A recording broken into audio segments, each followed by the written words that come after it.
One of the more common arguments that I've seen in social media for why we should not have nuclear energy is because you can't guarantee that you'll never have radioactivity released to the environment. The idea being that any amount of radioactivity will increase cancer risk and therefore you should just avoid it altogether. I mean, why does anybody want cancer? And since that is associated with nuclear, that's a good reason to oppose it and ban it. A good example of that is the Fukushima wastewater. Now, the tritium in the Fukushima wastewater, that is so low, it was such a small amount of tritium that if you increased the amount of tritium by a factor of 5, it would have still met drinking water standards. So think about that. We were putting water, potable water, into the ocean, pouring potable water into the ocean. They actually added salt to it, so it would have even less of an impact.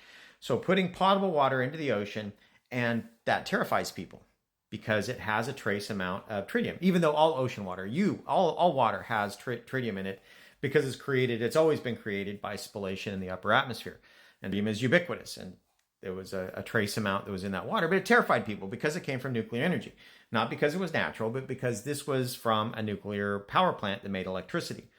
And so that's a good example of why any amount of radioactivity in the environment is a good reason for some people to oppose nuclear energy. Here's another example. It's not quite the same, but it's similar.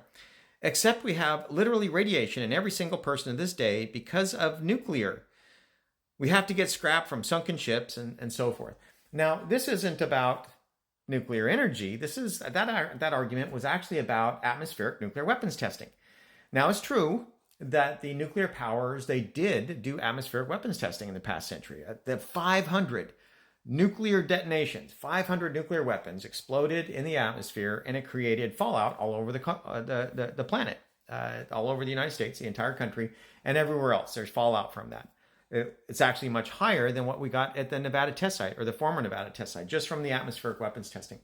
If that's using that as an argument against nuclear energy, you're basically saying that if anything that the military can use for killing people, that you can't use that in the civilian space, which makes no sense at all, right? Internal combustion engines, cell phones, logistics, healthcare, right? All of these things that the military uses to conduct their mission, it's basically everything. Basically everything. So to say that if they can use a technology for weapons, you can't use that technology for civilian applications, it really makes no sense unless you just want to selectively pick one based on some ideology and use that as an argument to oppose nuclear energy. Now, even with the amount of radioactivity that's come from that, keep this in mind. The dominant beta and gamma emitters from used nuclear fuel, that's another one that terrifies people, and it's an argument against nuclear energy. Used nuclear fuel, deadly nuclear fuel. Those are the kind of narratives you get in social media.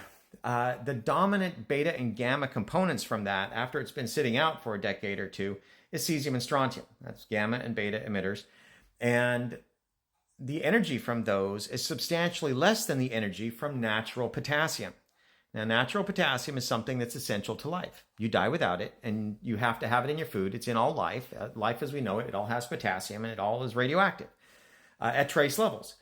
Now, the gammas and the betas that come from natural potassium, specifically potassium 40, it's an isotope of potassium. It's substantially higher than what you get from used nuclear fuel.